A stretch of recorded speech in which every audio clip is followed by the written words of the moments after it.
Uttarakhand's Chief Conservator of Forests, with an additional charge of Head of Forest Force, Dhananjay Mohan, said that the situation of Uttarakhand forest fires was under control. He confirmed that 5 people have lost their lives in the raging forest fires and 1,300 hectares of forest area were affected. While talking to NI, Dhananjay Mohan said the situation of forest fire is currently under control.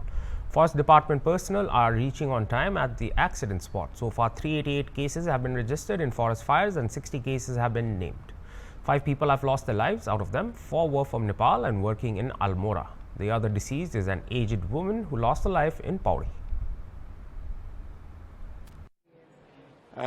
देखिए, fire की वर्तमान में स्थिति अब बहुत नियंत्रण में है और लगातार अग्नि दुर्घटनाएं घट रही हैं और जो हो भी रही हैं उन पे हमारा स्टाफ एकदम समय पे पहुंच जा रहा है और उसको कंट्रोल कर ले रहा है। और आपने कहा कि कितने अरेस्ट हुए हैं, तो अरेस्ट भी हुए हैं, लेकिन हमने कुल मिला के 388 जुर्म इजरा किए हैं इसमें, और जिसमें से 60 केस नामजद हैं, तो उन पे कार्रवाई हम कर रहे हैं। दुर्भाग्य से कुछ ह्यूमन डेथ्स भी हुई हैं। 5 लोगों की जान इसमें जा चुकी है।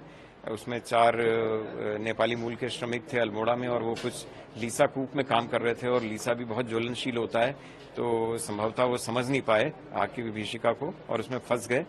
और एक वृद्ध महिला की पौड़ी में जान गई आग में। पर ऐसे इवेंट्स बहुत रेयर हैं और एक्सीडेंटल नेचर के ज्यादा हैं, तो हम आशा करेंगे कि अब आगे ऐसी कोई घटना ना हो। सर, अभी स्थिति कहाँ गंभीर बनी हुई है? अभी देखें तो गढ़वाल डिवीजन में अभी भी आग की घटनाएं हो रही हैं। कम तो है वहां भी, नरेंद्र नगर हो गया, और कहाँ है, और अल्मोड़ा में के भी कुछ हिस्सों में वहां पे भी है जो गढ़वाल से लगे हुए हैं।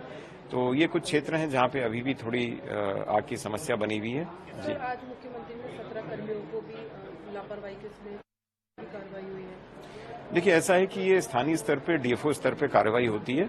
अगर वो देखते हैं कि कहीं कोई स्टाफ हमारा लापरवाही बरत रहा है आग को बुझाने में, क्योंकि इसमें हमारी सर्वोच्च वरीयता है, इसमें कोई किसी प्रकार की लापरवाही हम बर्दाश्त नहीं कर सकते हैं, तो ऐसे में उनके खिलाफ कार्रवाई की जा रही है। जो उनके खिलाफ कार्रवाई भी है और लोगों के लिए एग्जाम्पल भी है, क्योंकि इस समय हम लोग बिल्कुल भी ये चीज अफोर्ड नहीं कर सकते कि हमारे स्टाफ ढीले पड़े।